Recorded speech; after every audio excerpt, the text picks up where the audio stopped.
안녕하세요. 저는 40대 중반의 귀한 딸을 낳아 행복한 육아 생활을 보내고 있는 평범한 여성이에요. 살다 보면 제가 설계한 대로만 인생이 흘러가는 건 아니더라고요. 저는 평소에도 계획적인 삶을 살았기 때문에 변수가 없도록 자신을 잘 관리해 왔어요. 그 덕분에 말단이지만 공무원이 될 수도 있었고, 운 좋게 좋은 남자와 결혼해서 행복한 결혼 생활을 할 수도 있었죠. 그렇다고 해서 저에게 완벽한 날들만 있는 건 아니었어요. 정말 생각도 못한 일들로 우울하고 화가 머리끝까지 나는 시간들을 보내야 했던 적도 있었어요. 오늘 제가 말씀드릴 사연은 힘들었던 그날들에 관한 이야기입니다. 남편은 참 좋은 사람이었어요. 영업직으로 해외 출장도 잦았던 그 사람은 항상 어딘가 갈 때마다 저와 함께하고 싶어 했던 사랑 많은 남자였어요. 그리고 헌신적이었죠. 이 사람과 함께라면 어떤 힘든 일도 견딜 수 있을 거라는 생각을 했고, 그 사람이 프로포즈 하자마자 결혼을 수락할 정도로 많이 사랑했어요. 그렇지만 모든 것이 완벽한 사람은 없다고 하죠. 이 완벽하고 멋진 남자에게도 딱 한 가지 단점이 있었어요. 다행이라면 남편 본인의 문제는 아니었어요. 바로 그 사람의 아버지, 제 시부에게 문제가 있었거든요. 상견례 때 양가 부모님이 모였을 때 시부의 한없이 가볍고 눈살 찌푸리게 만드는 언행에 저는 이 결혼에 대해 처음으로 불안을 느끼게 됐거든요. 아이고, 사돈댁 보니까 며느리 될 아이가 애는 잘 낳겠네요. 저희 집이 손이 귀해서 애 잘 낳는 며느리가 필요하거든요. 여자야 집에서 살림 잘하고 애만 잘 낳으면 그만이니까요. 공무원 딸을 자랑스럽게 여기던 친정아버지의 표정이 확실하게 기분 나빠 보였어요. 그리고 시부의 그런 행동에 저희 가족만 기분 나빠진 것도 아니었어요. 요즘 세상에 여자 남자가 어딨어요. 그리고 그런 식으로 말하는 거 실례예요. 죄송해요, 사돈어른. 저희 남편이 좀 옛날 사람 같은 면이 있어요. 말은 이렇게 하지만 저희도 맞벌이 하면서 잘 지내고 있어요. 이 사람이 집안일 할 때도 많은걸요. 그리고 애들은 분가시켜서 저들끼리 지내도록 할 거라 크게 걱정 안 해도 돼요. 저도 사업하는 사람이라 집에 붙어 있는 시간이 많지 않아서 애들도 신경 쓸 거 많이 없고요. 시부가 까먹은 점수를 시모가 다시 올려서 평균을 맞추는 것 같은 듣도 보도 못한 상견례였죠. 위태롭게 아슬아슬했던 상견례가 끝나자 친정아버지가 저를 따로 불러 말하더군요. 너희 시부될 사람 생각하면 너 시집 못 가게 막고 싶다만 그 집 사부인은 시원시원하니 좋더구나. 게다가 사업하시면 시집살이도 덜 시킬 거 아니냐. 사부인이 바깥 사돈을 잘 지고 있는 듯 보이니 너도 힘든 일은 없을 것 같아.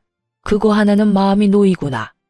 그래도 우리 사위가 바깥 사돈을 닮지 않은 게 천만다행이야.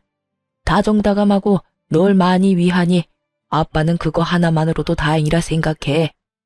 친정아버지가 그렇게 말할 정도로 시부와 시모에 대한 평가는 극명하게 갈렸어요. 남편의 여동생인 신우도 IT 업계를 다니는 재원으로 시모를 닮아서 아주 야무지고 차분하더라고요.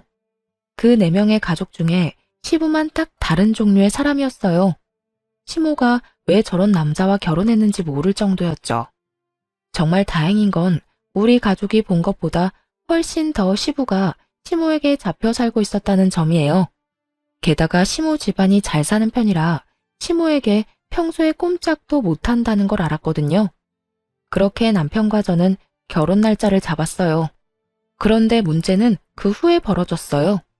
이미 가족 간의 상견례가 끝나고 날만 잡으면 되는데 시부가 저를 영 탐탁치 않아 하더군요.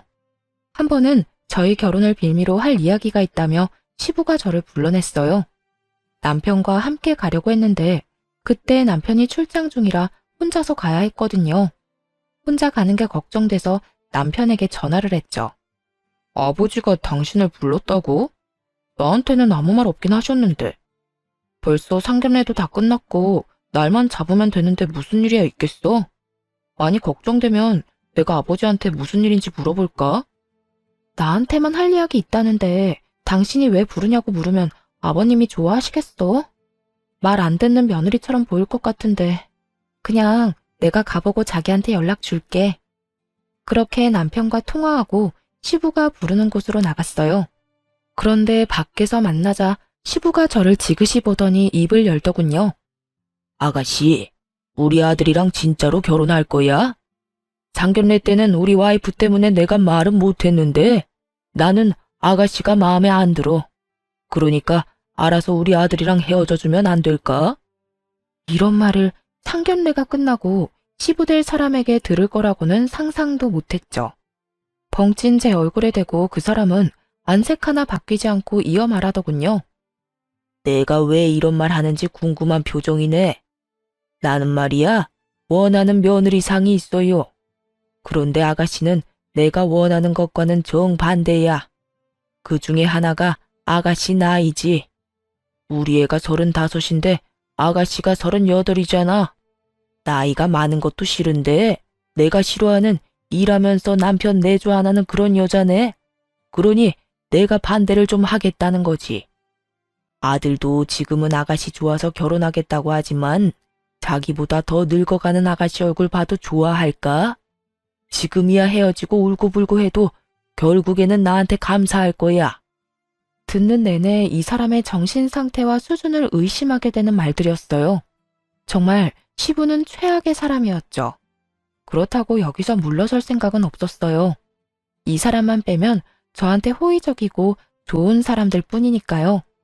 그리고 솔직하게 말해서 다른 가족 몰래 저를 불러 이런 이야기를 했다는 건 다른 가족들은 그런 생각 없다는 걸 뜻하고요. 어느 정도 상황을 추측한 제가 시부에게 말했어요. 제가 알기로는 어머님도 아버님보다 연상이라고 알고 있는데 그럼 어머님도 나이가 많아서 싫으셨겠네요? 그런데 어떻게 결혼하셨죠? 제 말에 시부가 갑자기 눈치를 보더니 답을 못하더군요. 그 이유는 저도 잘 알고 있었어요. 시부는 시모가 번 돈으로 살고 있는 사람이었거든요. 시부의 직장 역시 시모의 친정에서 마련해 준 것이었고요. 제가 시모를 걸고 넘어가자 아무 말 못하는 것부터가 그 증거였죠. 저는 그 사람이랑 파혼할 생각 없어요. 말씀 다 끝나셨으면 가봐도 될까요? 사실 여기 오기 전에 그이한테 아버님이 몰래 보자고 했다고 벌써 말했거든요. 제 말에 시부 얼굴이 깜짝 놀라더군요. 그렇잖아도 자기가 먼저 아버님한테 전화해서 무슨 일인지 물어봐 줄까 하고 이야기하던데 제가 우울한 목소리로 전화하면 아버님한테 오늘 무슨 이야기 했는지 전화할 수도 있겠네요. 제 말에 시부가 확 얼굴을 일그러뜨리더니 저한테 경고를 날리더군요. 오늘 이야기 아들한테 할 거야? 그건 아버님 하시는 거에 따라 다르죠. 의기양양하게 말했지만 사실 알 수 없었어요. 남편이 제 편을 들지 시부의 편을 들지 남편은 가족을 소중히 하는 남자였으니까요. 시부와 제가 정반대의 주장을 하게 됐을 때 누구를 선택할지 알 수 없었어요. 그래서 저도 시부에게 강하게 나갈 수 없었어요. 그래도 당분간의 시간은 벌었고 시부가 시모의 눈치를 본다는 사실을 알았으니 그 부분을 공략할 생각이었어요. 아버지랑 이야기는 잘했어? 저녁에 남편이 걱정이 됐는지 먼저 제게 연락을 했더라고요. 아버님이 나에 대해서 집에 따로 말씀하신 건 없어? 남편의 물음에 저도 물음으로 답할 수밖에 없었어요. 상황을 파악하려면 남편 상황도 알아야 하니까요. 사실은 그렇게 좋게 보신 건 아닌데 어머니랑 동생이 당신을 마음에 들어 하셔서 아버지도 그 뒤로는 아무 말도 안 하셨지. 왜? 당신한테 뭐라고 해? 정말 다행스러운 정보였죠. 내가 좀 모자라 보였나 봐. 나보다 더 좋은 며느리를 보고 싶다는 식으로 이야기하셔서 좀 놀랐지. 뭐? 아버지한테 내가 말해놓을까? 자기가 나를 좋아하는 것보다 훨씬 더 내가 자기를 좋아한다고? 확고한 남편의 마음까지 확인하고 났으니 저도 앞으로의 방향을 결정했어요. 시모를 공략해서 시부가 그딴 말은 할 수도 없게 만들어주겠다고요. 말만으로도 너무 고마워. 그러면 어머님이 어떤 거 좋아하는지 알려줄래? 그리고 평소 성격이 어떠신지도 알려줘. 저는 남편에게 시모가 좋아하는 것들에 대해 알아냈어요. 그리고 다음 날부터 시부 몰래 천천히 시모의 마음에 들기 위해 하나하나 준비했어요.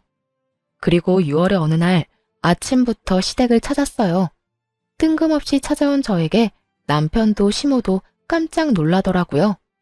사실은 남편에게 아무 말 없이 찾아온 거였거든요. 어? 오늘 무슨 일로 우리 집까지 왔어? 우리 오늘 일정 있는데. 그래, 네가 와줘서 좋은데 우리 가족끼리 일이 좀 있어서 나가봐야 하는데. 시모는 난감한 표정으로 말하더군요.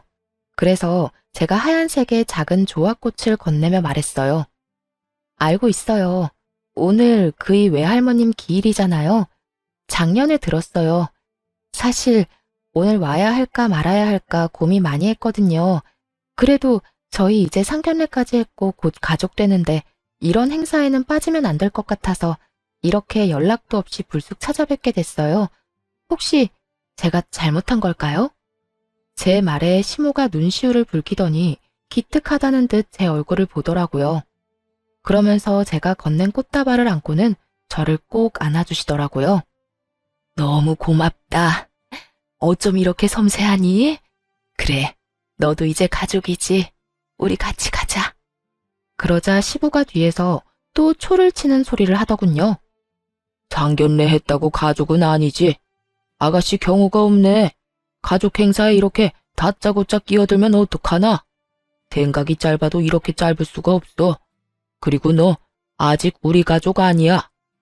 여보, 당신이 지금 그런 말 할 때예요? 오늘 무슨 날인지 아침까지도 몰랐던 사람이 당신이잖아. 우리 엄마 기일이라고 내가 며칠 전에도 이야기했어요. 그런데 아침부터 늦잠 자고 잊어버리고 말이지. 새아가 밥만 좀 본받아요. 아직 결혼도 안 했는데 상견례 했다고 벌써 시댁 외가 챙기는 기특한 며느리야. 당신 저번에 상견례 할 때부터 이상해? 대체 얘가 뭘 했다고 이렇게 매번 딴지를 걸어요? 아니, 그렇게 치면 당신이 제일 이상하지. 집에 사람을 들이는 일이야. 한번 보고 뭐가 그렇게 마음에 들어? 집에 사람이 드는 일이니까 좋은 거죠. 이렇게 세심하게 사람 챙기는 며느리가 많을 것 같아요? 게다가 공무원이라는 직업도 안정적이죠. 우리 아들 좋아하지. 집안 행사에 알아서 참여도 잘하지. 대체 뭐가 그렇게 못마땅하다는 거예요? 당신이 그럼 이야기 좀 해봐요. 이 며느리 어디가 그렇게 마음에 안 드는지. 시모는 아예 눈에 쌍심지를 켜고 시부를 바라보더군요. 그런 시모 눈길에 시부는 꼼짝도 못하더군요. 버벅거리며 한다는 핑계도 참 웃겼어요. 아니, 저렇게 괜찮은 며느리감이 왜 여태 시집도 안 갔나 싶어서 말이지. 어딘가 문제가 있으니까 시집을 여태 못 갔을 거 아니야? 그 생각 때문에 걱정이 많아서 그래. 우리 아들이 얼마나 괜찮은 놈인데 더 좋은 며느리 데려올 수도 있으니까. 당신이 며느리 데리고 살 거예요? 며느리는 아들 마음에만 들면 되지 왜 당신이 새아가를 품평해요? 명색이 시아버지라는 사람이 며느리 아껴주지는 못할 망정. 시어머니도 안 하는 시집살이 시킬 셈이요. 그리고 아들이 좋다잖아요. 시모 말에 시부가 아무 말 못하고 고개만 숙였어요. 아버지, 저 이 사람 많이 좋아해요. 그러니까 이제 그만 허락해 주세요. 제가 이 사람 좋아하게 된 이유 중에 하나가 엄마랑 많이 닮아서거든요. 몇 년 만에 공무원 합격할 만큼 노력하는 사람이기도 하지만 엄마처럼 정도 많고 주변 사람 잘 챙기는 사람이에요. 부지런해서 하나부터 열까지 자기 손으로 해내려는 욕심 많은 사람이기도 하고요. 엄마랑 정말 닮아서 보고 있으면 도와주고 싶고 함께 해주고 싶고 걱정해주고 싶은 사람이거든요. 남편의 그 말이 체크메이트였어요. 시모의 눈동자가 반짝반짝해졌거든요. 그렇지 않아도 며느리 행동에 감동을 느낀 차였는데 아들이 그런 며느리가 자기랑 똑 닮았다며 그래서 잘해주고 싶다는 이야기를 들으니 시모 기분이 엄청 좋아졌어요. 그리고 시모의 기분이 좋아짐과 동시에 시부에게는 외통수였어요. 아들이 데려온 여자가 엄마를 닮아서 좋다는데 거기서 안 된다고 하면 엄마 닮은 여자 싫다고 하는 꼴이잖아요. 시모 능력으로 다른 사람들보다 배는 편하게 사는 시부가 시모의 심기를 거스를 생각은 할 수도 없었던 거죠. 그렇게 저는 저를 눈의 가시처럼 생각하는 시부의 방해에도 불구하고 남편과 무사히 결혼할 수 있게 됐어요. 시모와 신우의 전폭적인 지지 아래에 말이죠. 그런데 결혼을 하고 나니 궁금한 게 생기더라고요. 시부는 도대체 왜 저를 그렇게 싫어했을까? 그 이유를 모르겠더라고요. 저한테 말한 걸 보면 나이가 많다, 일을 하기 때문이다, 이런 어이없는 이유를 댔잖아요. 그게 진심이라는 생각은 안 했거든요. 그래서 남편에게 슬그머니 물어봤어요. 저기, 우리 결혼 전에 아버님이 나 싫어하신 적 있잖아. 혹시 아버님이 왜 나를 별로 좋아하지 않았는지 당신은 혹시 알고 있어? 그거? 사실은 우리 아버지 엄청 가부장적인 집안에서 크셨거든. 남자는 하늘, 여자는 땅, 이런 집안. 게다가 그런 집에 독자로 태어나셨으니 그런 사상이 몸에 배어 있어. 근데 어머니가 사업하면서 돈도 잘 버시잖아. 워낙 어머니가 잘 나가니 억눌려서 더 그런 거지. 당신이 어머니처럼 잘 나갈 것처럼 보이는 게 싫었던 모양이야. 남편 말을 들으니 더 의아했어요. 그런 사람이 그 시대에는 그렇게 드물다는 직업 있는 신여성이랑 어떻게 결혼을 한 거야? 누가 봐도 순종적이고 의존적인 여자랑 결혼하실 것처럼 보이는데 나한테도 남편 내조 안 할 것 같다고 일하는 며느리 싫다고 하셨거든. 아버지가 학교 졸업하기 직전에 할아버지랑 할머니가 돌아가시는 바람에 가세가 많이 기울었대. 그때 취직한 곳이 우리 외갓집에서 운영하는 업체였고 거기서 두 분이 만나서 연애 결혼하셨다고 하더라고. 그래서 아버지한테는 어머니 집안 분위기 자체가 완전 정반대라 많이 눌려 사신 것 같더라고. 나는 솔직히 이해는 안 가지만 어린 시절을 떠받들며 살아오셨는데 여자에게 사업을 할 수 있도록 해줄 만큼 개방적인 외가 집안 분위기가 안 맞아서 그런 것 같아. 그러니까 당신이 이해 좀 해줘. 가만 보니 시부의 콤플렉스 때문에 애꿎은 제가 미움받는 것 같더라고요. 제가 시모와 그런 면에서 많이 닮은 탓에 그 콤플렉스를 건드린 모양이고요. 어쨌든 그 뒤로 시부는 저를 그런 얼토당토 않은 이유로 건드리지는 않았어요. 게다가 시모가 항상 바쁜 탓에 저희는 시댁에 자주 가보지도 못했고 제가 가끔씩 점심시간에 시모와 약속을 잡아 시부 없이 시모와 남편 이렇게 셋이서 식사를 하는 경우가 더 많았죠. 그렇게 별 문제 없이 지내는 것 같은 저희 부부에게도 문제는 있었어요. 바로 2세 문제였죠. 결혼이 결정된 뒤부터 제 나이를 고려해 자연 임신을 하려고 그렇게 노력을 했어요. 그런데 1년이 넘도록 임신이 안 되더군요. 솔직히 저는 제 탓이 아닐까 하는 생각을 했어요. 일단 나이가 제가 더 많잖아요. 게다가 38이라는 늦은 나이에 결혼을 하기도 했고 그래서 초반에 병원에 가자는 이야기를 남편에게 못하겠더라고요. 그런데 도저히 안 돼서 병원을 예약했어요. 난임센터를 방문하기로 결정하고 예약일이 다가오는데 남편의 갑작스러운 해외 출장이 잡혔어요. 이번에는 문제가 생겨서 가는 출장이라 어쩔 수 없이 꼭 가야 한다고 하더군요. 그렇게 저 혼자 예약한 병원으로 향했죠. 솔직히 병원 예약을 다음으로 미룰까 생각도 했는데 혹시라도 이 난임이 나이의 문제라면 한시라도 일찍 이유를 알아내는 게 중요할 것 같다는 생각이 들었거든요. 그래서 저 혼자라도 가기로 했어요. 그렇게 남편 없이 혼자 검사를 하고 왔는데 결과가 좋지 않았어요. 노화로 난소 기능이 저하됐다는 이야기를 들었죠. 다행인 건 임신이 아예 안 되는 건 아니라는 거였어요. 시험관으로 충분히 가질 수도 있다고 했죠. 출장에서 돌아온 남편은 그런 저를 위로해줬어요. 시험관 시술을 준비해야 했지만 저도 충격을 많이 받은 터라 마음을 추스르고 시험관 준비를 할 생각이었어요. 이 사실을 시부모에게 알리는 것도 걱정이었거든요. 남편은 어머니라면 이해해 줄 거라며 아버지에게는 나중에 알리고 어머니한테만 알리면 되지 않겠냐고 하더군요. 저도 그게 좋은 생각인 것 같아 시모에게 전화로 이야기를 먼저 꺼냈어요. 그랬더니 시모가 괜찮다고 너야말로 괜찮냐며 저를 위로해 주셨어요. 시모의 위로에 얼마나 울었는지 몰라요. 그런데 그 다음날 시모가 가족 식사를 하러 시댁에 한번 들르라고 하더군요. 마음 고생한 며느리에게 밥이라도 함께 하자고 하는 것 같아 고마운 마음에 시댁에 들렀어요. 그런데 시부가 집으로 들어온 저한테 대뜸 삿대질을 하며 소리를 질렀어요. 너 불임이라며? 내가 이럴 줄 알았어. 그래서 너랑 우리 아들 엮어주기 싫었던 거야. 다 늙어서 젊은 애랑 결혼하면서 애도 못 만들어주는 게 될 일이야? 어떤 상황에도 애는 낳아줘야지.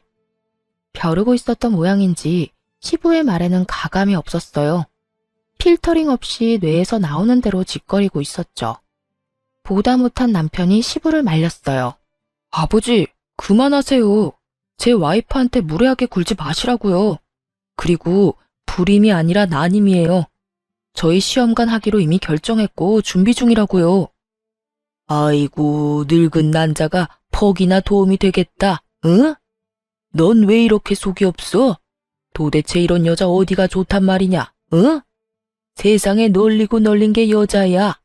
젊고 더 예쁘고 싹싹한 애가 놀렸는데 왜 저런 늙기만 하고 당돌한 애를 며느리감으로 데려왔어? 이참에 이혼해라. 우리 집안이 어떤 집안이야? 대를 못 잇는 건 말이 안 되는 거지. 여보, 도대체 새아가한테 무슨 말을 하는 거예요? 어떻게 몸이 안 좋은 애한테 그런 말을... 너 집에 돌아가. 이런 데서 저런 말 듣고 있을 필요 없어. 내가 나중에 연락하마, 응? 시모가 필사적으로 저를 내보내려 애썼어요. 저는 어안이 벙벙하고 지금 이 상황이 머릿속에 잘 들어오지도 않았어요. 남편이 화를 내자 시부가 전화기를 꺼내 들고는 어딘가로 전화를 했어요. 예, 접니다. 아니 이런 식이면 곤란하죠. 애도 못 낳는 딸을 손이 귀한 집에 시집을 보내면 어떡합니까? 우리 집안 대 끊기면 당신네가 책임질 거야? 응? 정말 경악스럽게도 그 인간은 저희 아버지에게 직접 전화해서 따졌어요. 남편이 놀라 시부의 전화기를 빼서 강제로 꺼버렸어요. 아버지, 이런 식이면 저 다음부터 아버지 안 봐요. 왜 이렇게 사람이 무례하고 잔인해요? 제가 사랑하는 여자고 저는 애 없어도 상관없다고 몇 번이나 말했잖아요. 아버지 이런 식이면 저 절대로 애 가질 생각 없어요. 남편이 화나서 시부에게 퍼붓는 동안 제 핸드폰이 끊임없이 울렸어요. 친정아버지 전화였어요. 제 어깨를 감싸며 시부로부터 보호하듯 서 있던 시모가 친정아버지의 전화를 보고는 시부 앞에 나섰어요. 여보, 내가 말했죠? 행동 조심, 말 조심. 당신 그렇게 마음 가는 대로 살다 보면 분명히 나중에 문제 생길 거라고 말했는데도 이런 짓을 저질러요? 며느라기 눈에 눈물 나게 하지 마요. 그러다 당신 눈에 피눈물 나면 어쩌려고 말을 함부로 해요? 그리고 며느리 당신이 데리고 살 거예요? 당신이랑 같이 살 며느리도 아닌데 왜 당신이 그렇게 신경을 써요? 데리고 살 사람은 우리 아들이고 아들이 좋다니 앞으로 며느리한테 신경 쓰지 마요. 아버지, 진짜 너무해요. 같은 여자로서 저도 얼마나 화나는지 모르죠? 새언니가 우리한테 얼마나 잘했는데 진짜 아빠 잘한 일 하나도 없어. 사람이 어떻게 이렇게 잔인해? 이제 언니도 우리 가족인데. 시부를 제외한 나머지 가족들이 저를 보호하고 나섰고 저는 그런 가족들의 위로와 걱정을 한 몸에 받았어요. 아가, 미안하다. 이런 꼴 보게 하려고 오라고 한 게 아니야. 네가 힘들어 보이길래 밥이나 든든히 먹이고 신경 쓰지 말라고 우리는 그런 거보다 네가 더 중요하다고 그렇게 말해주려고 부른 거야. 아프고 힘든 일을 누가 원해서 겪겠니? 어쩌다 보니 어쩔 수 없이 이유도 없이 그렇게 다가오는 게 그런 일이라는 걸 우리가 모르지는 않아. 그러니까 너무 자책하지도 말고 힘들어하지도 말고 네 시아버지 정신 나간 소리도 귀담아 듣지 말고 네 남편 말만 듣고 살아. 그 위로에 눈물이 어찌나 나는지. 3명의 시댁 식구들이 너무 잘해줬기에 이혼은 생각지도 못했어요. 저 한 사람이 이 물을 모두 흐리고 있구나 하는 생각을 했죠. 그리고 속으로 언젠가 저 뺀질거리는 얼굴에 한 방 먹을 날이 오기만을 빌었죠. 그 뒤로 시모와 남편의 배려로 저는 시부와 만나지 않게 됐어요. 그런데 얼마 지나지 않아 시부와 자리를 함께할 일이 생겼어요. 바로 신우의 상견례 자리였죠. 남편도 미안하다며 조용히 밥만 먹고 오자고 이야기했었어요. 그런데 그날 완전 엄청난 문제가 생겼어요. 그것도 시부의 입방정 때문에요. 사실 가서도 시모는 제가 시부와 조금이라도 같이 있거나 가까이 있지 못하도록 만들어줬어요.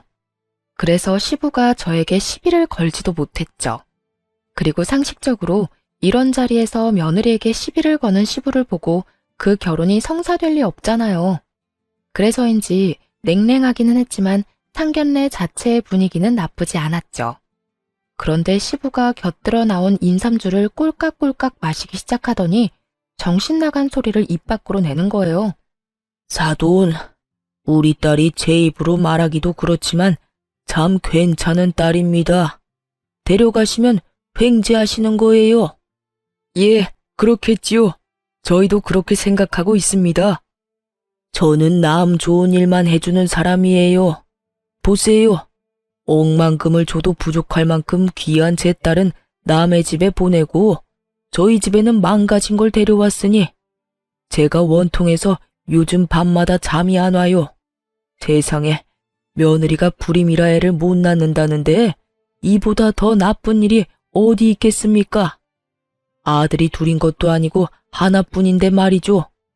여자가 할 일이 뭐예요? 애 낳는 게 가장 큰 일 아니오? 예?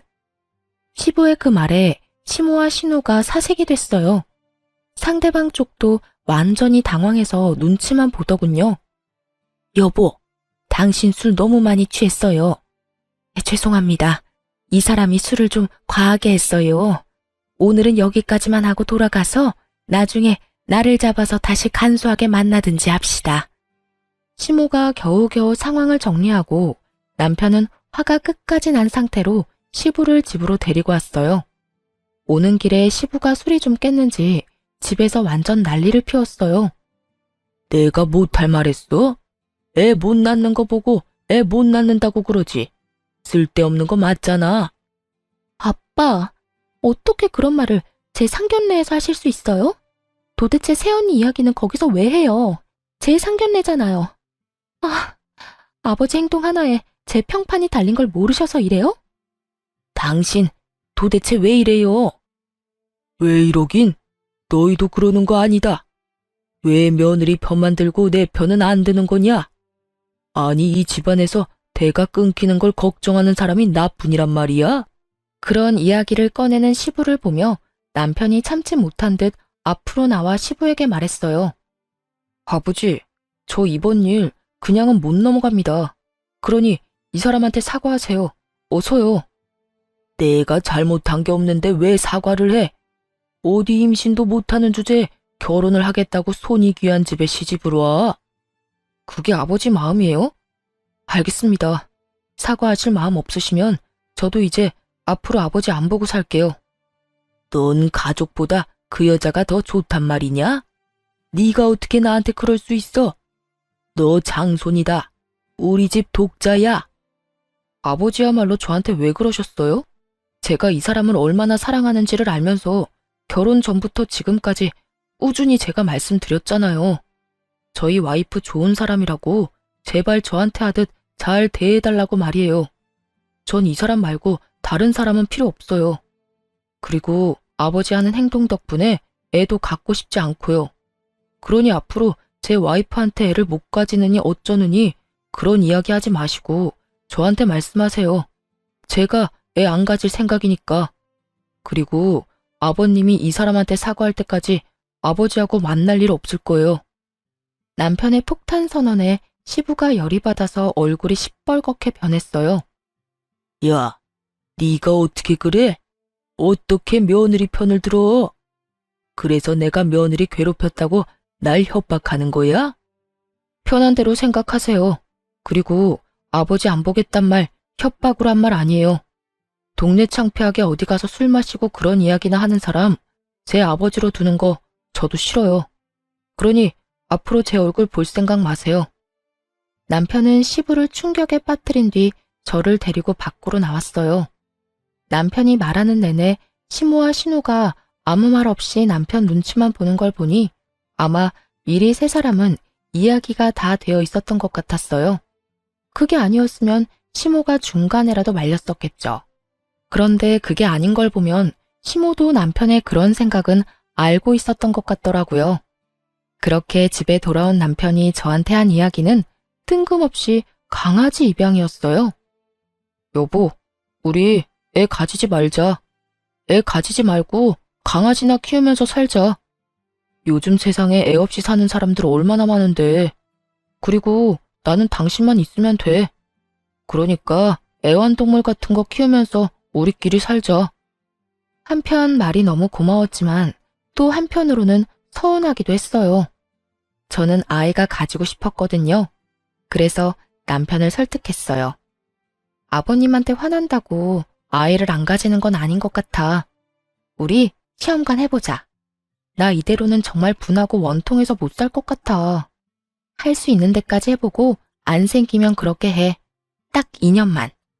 그래도 안 생기면 우리 운명이라고 생각하고 받아들이고. 그렇게 말하니 남편이 저를 꼭 안아줬어요. 바로 그 다음 주부터 시험관 준비에 들어갔죠. 병원에 가서 그전 예약에서는 하지 못했던 남편의 검사도 겸사겸사 진행했는데 결과가 나올 순간 저희 모두 깜짝 놀랐어요. 저한테만 문제가 있다고 생각했는데 알고 보니 남편도 문제가 있었더라고요. 무정자증까지는 아니었지만 남편도 문제가 좀 있는 편이었어요. 그나마 다행인 것은 시험관을 하는 데에는 큰 무리가 없다는 거였죠. 남편은 당장이라도 그 검사 결과를 시댁에 알리려고 했지만 제가 남편을 말렸어요. 시모 생각이 나서요. 시모가 충격받을 것 같아서 시간을 두고 천천히 이야기하자고 남편을 설득했죠. 집 상황도 지금 어수선한데 좋은 이야기도 아니고 어차피 안 좋은 이야기는 저를 통해 들었으니 더 이야기해봐야 남편 탓처럼 보일까봐 신중하게 접근하기로 했죠. 그리고 저희가 한참 시험관을 준비하는데 시모의 생일을 맞이하게 됐어요. 생일날에 시부와 얼굴 마주하며 밥 먹고 싶은 마음은 없었기 때문에 시모와 신우에게만 살짝 말해서 저녁에 밥을 먹기로 했어요. 그런데 시모에게 그날 낮에 전화가 왔더라고요. 다급한 목소리로 남편과 저를 찾는 것을 보아하니 분명 무슨 일이 생긴 것이 틀림없었죠. 얘, 집에 좀 빨리 와봐라. 세상에 지금 난리도 아니야. 나 어떻게 해야 될지 모르겠어. 네가 와서 이 사람들 좀 말려봐. 시댁으로 황급히 달려갔더니 집안이 초토화가 되어 있었어요. 거기에 있던 것은 신우 상견례 때 보았던 예비 사돈 어른이었어요. 상견례 자리에서 큰 소리 뻥뻥 치더니 이보시오. 당신이 누구 욕할 처지야? 검사 안 해봤으면 어쩔 뻔했냐고. 이게 뭔가 싶었는데 신우는 옆에서 울고 시모는 그런 신우를 보호하듯 서 있었어요. 그리고 시부는 완전 당황한 채로 서 있었죠. 돌아가는 상황을 보니 신우에게 문제가 있던 모양이었어요. 그런데 갑자기 쳐들어와 이런 무례라니 우리를 얼마나 우습게 본 건지 짐작도 안 가더라고요. 아니, 검사 결과가 잘못된 거 아닙니까? 내 딸이 그럴 리 없어요. 그럴 리가 없기는 검사 결과가 거짓말일 리가 없잖아.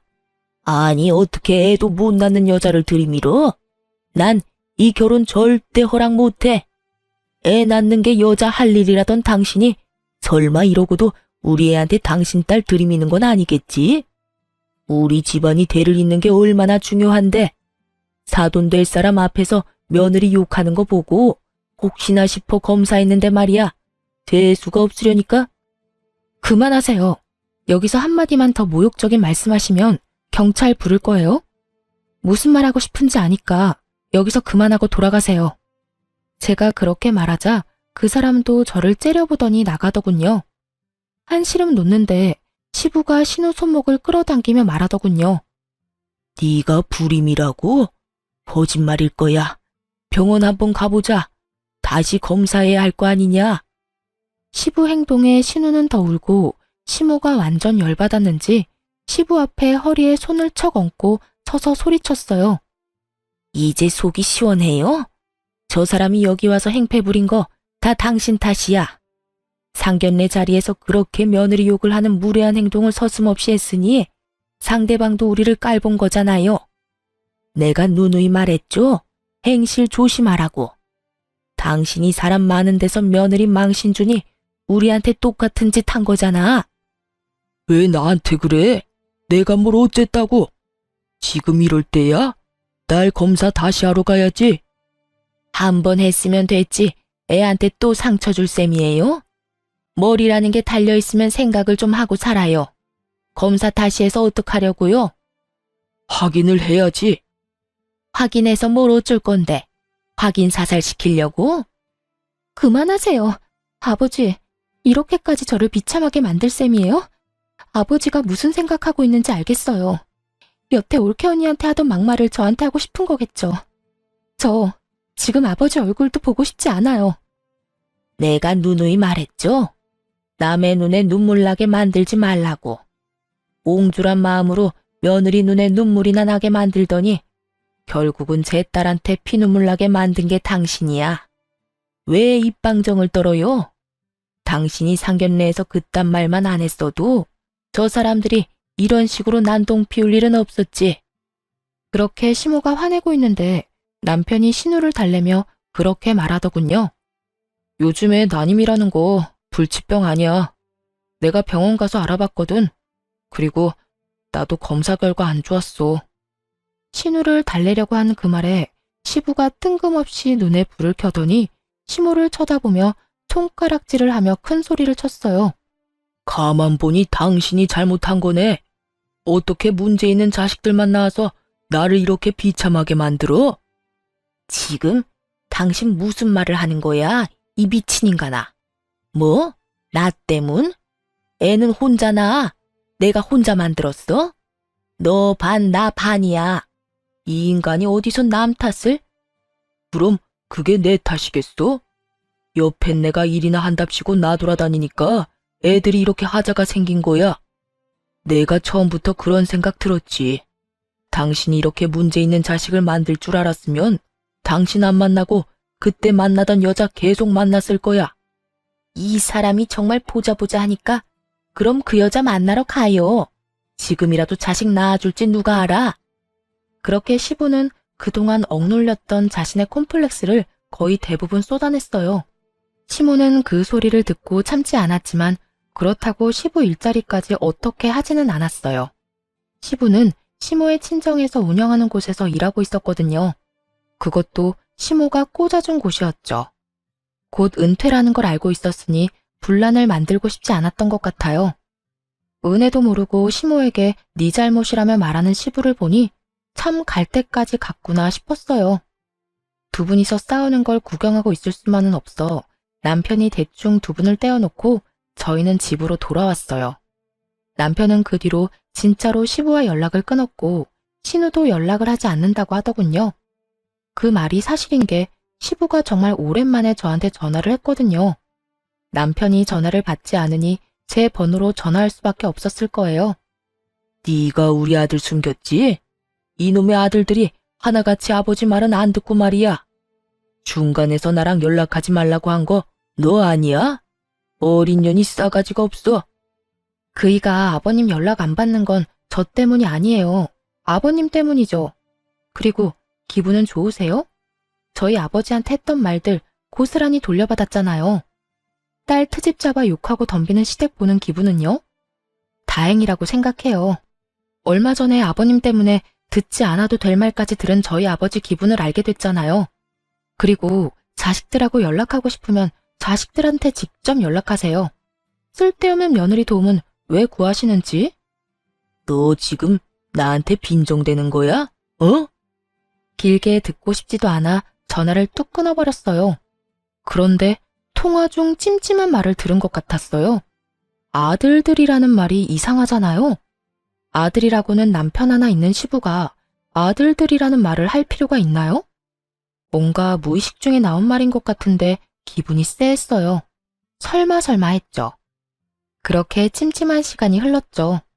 솔직히 시모에게 말할까 말까 했는데 집안 분위기가 워낙 흉흉해서 일단 말을 아끼고 있었어요. 신우는 파혼을 하게 됐고 시모는 기분이 안 좋은지 내내 일만 하러 돌아다니느라 피곤해 하시더군요. 직장에서도 시부를 마주쳐야 하는 일이 생각보다 너무 피곤했나 봐요. 그렇게 몰래 점심시간에 나와 저랑 식사를 하며 마음을 추스르고 있는데 한 남자가 저와 시모가 있는 테이블로 오더군요. 젊은 남자였는데 얼굴이 어딘지 모르게 익숙했어요. 그런데 그 사람이 시모에게 서류 봉투를 하나 주고 갔어요. 뭔지 물어봤지만 대답도 없이 가길래 저희 둘이서 봉투를 뜯었죠. 그런데 거기에는 유전자 검사지가 있었어요. 아버지와 아들로 보이는 사람의 검사지인 것 같더군요. 그 봉투 안에 USB가 같이 들어가 있었어요. 저는 잠시 생각하다가 시모에게 한마디 했어요. 어머님, 사실 이 이야기는 안 하려고 했는데 저번에 아버님 화나서 저한테 전화하셨을 때요. 저한테 말 실수인지 이놈의 아들들이 하나같이 말을 안 듣는다는 말을 한 적이 있거든요. 아버님 아들이 남편뿐인데 들이라는 말을 들어서 물론 제가 잘못 들었을 수도 있는데 혹시나 해서 말씀드리는 거예요. 아들들? 아까 그 젊은 남자 내가 이상하게 얼굴이 익숙했다고 느꼈는데 일단 아가, 넌 식사하고 천천히 들어와. 나는 바쁜 일이 생각나서 먼저 일어나 보마. 그렇게 집에 오고 나서 며칠 지나지 않아 신우가 저희 집으로 찾아왔어요. 아가씨 어서 와요. 몸은 좀 어때요? 신우가 저희 집에 찾아온 것이 저와 동변상련의 아픔을 나누고자 온 것 같아서 저도 신경을 많이 썼거든요. 그런데 그게 아니었어요. 언니, 큰일 났어요. 저희 집 이제 진짜 되돌릴 수 없게 돼버렸어요. 무슨 일인데 그래요? 혹시 그 사람이 또 쳐들어왔어요? 아니요, 그게 아니라 엄마가 아빠한테 이혼하자고 소짝 날렸어요. 뜬금없는 시부모의 이혼 소식을 믿기 힘들었어요. 그게 무슨 말이에요? 두 분이 이혼을? 그것도 시모가 시부에게 이혼을 청했다는 게 제일 놀라운 포인트였죠. 왜냐면 시부가 이렇게 아나무인인 건 시모가 시부를 무척 좋아했기 때문이었거든요. 그 사랑의 힘으로 여태껏 그 많은 추태를 넘겨준 것이 시모였는데 갑자기 이혼이라니 이해가 안 갔어요. 이건 100% 아빠 잘못이긴 해요. 엄마가 덮어주고 싶어도 못 덮어줄 만큼. 어머님이 웬만한 일로는 이혼 이야기 안 꺼내셨을 텐데. 그게 아빠한테 숨겨둔 아들이 있었나 봐요. 얼마 전에 엄마한테 직접 친자 검사지랑 가족끼리 찍은 사진까지 줬대요. 근데 선을 좀 많이 넘었더라고요, 아빠가. 그 혼외자가 오빠보다 6개월 생일이 늦어요. 그렇다는 건 엄마 임신 중에 외도를 했다는 건데 그 사진이 더 열받았던 것 같더라고요. 게다가 상간녀는 어머니가 아는 사람이었고요. 아버지가 몇 달에 한 번씩 나가는 남자들 모임이 있는데 거기 식사를 항상 똑같은 데서 하거든요. 예전에 엄마가 아빠 따라 거기 가봤는데 별거 없었다고. 진짜 남자들끼리 모이는 모임이었다고 하더라고요. 그래서 아예 의심을 안 했던 거고요. 근데 알고 보니 그 가게 여사장님이 아버지 상간녀였더라고요. 그러니 엄마도 몰랐겠죠. 남자들끼리 가서 아빠는 그 여자랑 하룻밤 자고 그 다음날 함께 놀러도 다니고 그랬던 것 같더라고요. 아빠와 함께 있던 사진을 다 USB에 넣어왔으니 엄마 눈이 안 뒤집힐 수가 없지. 거의 10년 넘게 외도를 했던데 지금은 청산했다고 하지만요. 참 대담한 시부가 아닐 수 없었어요. 몇십 년을 한결같이 시부에 대한 애정으로 인내해온 시모에게 이런 뒤통수를 때릴 줄 누가 알았겠어요? 근데 그 사람은 왜 지금 어머님한테 다 밝힌 거예요? 혼외자 말로는 자기 크는 동안 양육비도 한 푼 안 줘놓고 버렸대요. 그래서 결혼할 때는 그 양육비 대신 결혼 자금을 아빠한테 받아가려고 했다고 해요. 근데 아빠가 절대 안 된다고 매몰차게 거절해서 열받아서 엄마한테 그걸 보냈다고 하더라고요. 그리고 자기는 이제까지 아빠 없이 컸으니 지금이라도 소송해서 아빠 되찾겠다고 저러니 엄마 입장에서는 곤란한 거죠. 이야기를 들을수록 머리가 아파왔어요. 그래서 어머님이 이혼 이야기 하신 거네요. 엄마가 뭐라는 줄 알아요? 아무데나 씨 뿌리는 바람둥이보다 씨 없는 순정남이 낫다고. 앞으로 아들 며느리 딸한테 그 지조 없고 더러운 생식 능력 자랑하지 말고 입 다물고 이혼 준비나 하라고 했어요. 시부가 그렇게나 중요하게 여기던 씨 때문에 결국은 이런 사달이 났으니 그 뒤로 어떻게 됐냐고요? 아주 지옥이었죠, 시부에게. 그 혼의 자식이 진짜로 친자 소송하는 바람에 시모는 시부와 빠르게 손절하고 이혼했고 시부는 위자료 내고 재산 분할은 거의 받지 못했다고 하더군요. 시모나 시부 이름으로 된 재산이 없었거든요. 거의 대부분이 재단 이름으로 되어 있어서 재산 분할 대상에 들지 않은 것 같았어요. 살고 계시던 집도 시모 친정오빠 이름으로 되어 있어서 뺏기지 않았다고 하더군요. 결국 개털된 시부가 혼외자를 찾아가 내가 네 아빠다 하고 말했지만 그 혼외자가 끈떨어진 시부를 좋아한다고 말할 리 없잖아요. 알고 보니 시부를 철저히 고립시키려고 소송 진행했던 거고 한창 소송 중에 시부 이혼했다는 이야기에 취하했다고 합니다. 결국 친아들이 친자 확인 소송을 안 하니 부양의 의무도 사라져 중간에 붕 뜬 거죠. 시부가 찾아갔는데 여태 무시하며 남으로 살았으니 앞으로도 남으로 살았으면 좋겠다며 버렸다더군요. 시부는 와이프와 자식들에게 모두 버림받은 데다가 직장마저 은퇴한 직후라 돈도 못 벌고 단기 알바로 근근히 먹고 산다고 하더군요. 대가 끊어질까봐 며느리에게 모진 소리, 못된 행동하던 시부가 그 대를 이어줄 자식들에게 모조리 버림받은 걸 보니 속이 시원하더군요. 대를 이을 가족이 있으면 뭐 하나요? 자신의 되먹지 못한 언행으로 몸조리 나가 떨어지게 만들었으니 결국 이제는 혼자 주변에 아무런 가족도 없이 쓸쓸히 노후를 맞게 됐잖아요. 늙은 후에 보면 자신이 걸어온 길이 보인다고 하죠. 시부의 현재를 보니 시부가 어떤 길을 걸었는지 정확하게 보이더군요. 시부가 시모에 의해 버림받고 남편과 신우는 시부를 찾지 않았어요. 다만 우리들끼리 찾은 이 안정과 평화를 지키는 쪽을 택했죠.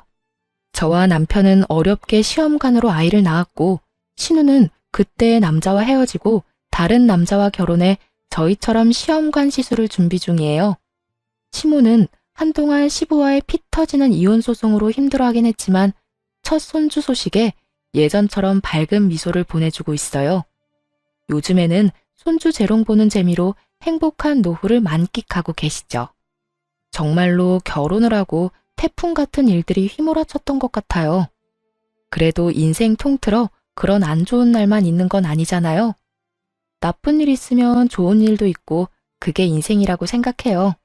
여러분들의 많은 생각을 댓글로 남겨주세요. 지금까지 제 긴 사연 들어주셔서 감사해요. 다들 행복하세요.